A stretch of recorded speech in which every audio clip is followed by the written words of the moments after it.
आज हम कौन सा चैप्टर पढ़ने वाले हैं? व्यंजकों का सरलीकरण का सन्निकटन एवं सरलीकरण। सरलीकरण पढ़ने वाले हैं आज व्यंजकों का। कौन सा पूछेंगे? पहले ये वाला। पहला सवाल देखो, पहली सवाल देखते हैं। पहला सवाल ऐसे आते हैं, इम्पोर्टेंट है। तो पहला सवाल देखो कि एक परीक्षा में करण ने भावना से 10 अंक अधिक प्राप्त किए।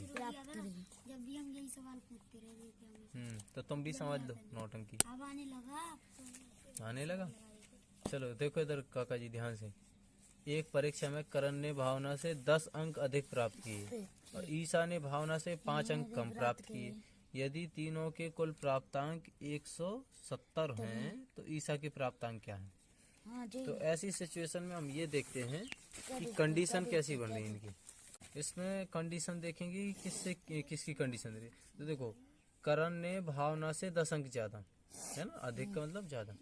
तो भावना से 10 अंक ज्यादा करण ने।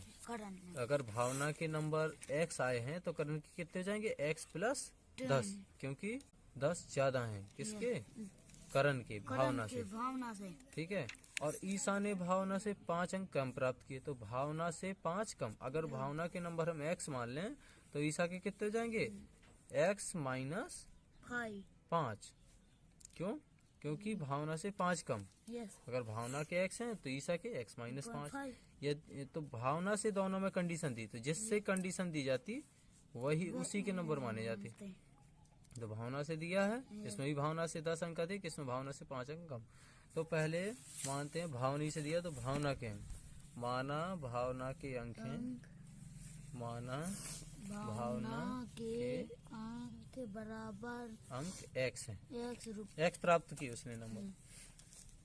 तो फिर क्या कि उसने भावना से, अब करण के कितने हैं? करण के नंबर हैं भावना से 10 ज्यादा, भावना के x है और भावना से 10 ज्यादा, ये लो।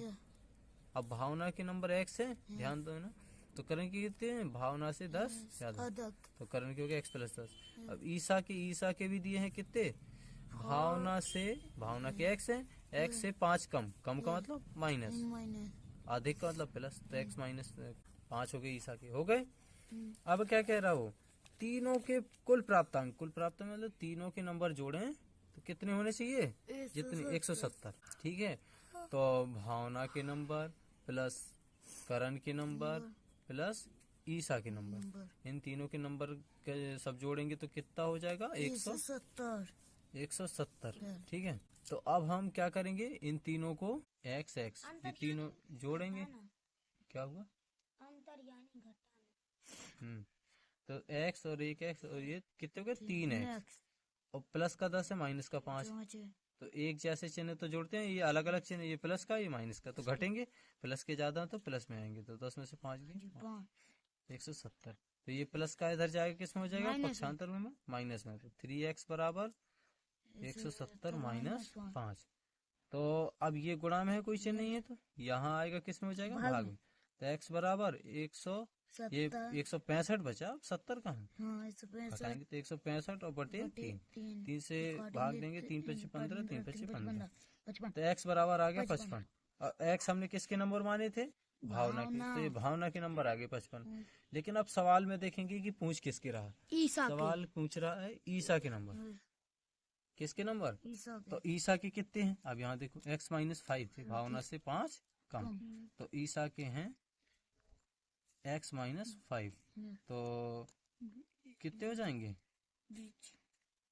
x की वैल्यू कितनी आई? 55 माइनस 5, 50 नंबर आ गए। और करण के पूछे होते तो x की जगह 55 रख देते और 10 कितने हो जाते? 65 नंबर। तो करण के 65। अब इस तरह के सवाल आएंगे तो लगा लोगे? ऐसे ही बस लगाना, बस उनके नंबर मानो। एक बार और समझा दें, बन जाएगा? हाँ, बन जाएगा। दूसरा देख लेते हैं। और ये मिश्रण क्रिया बन गई।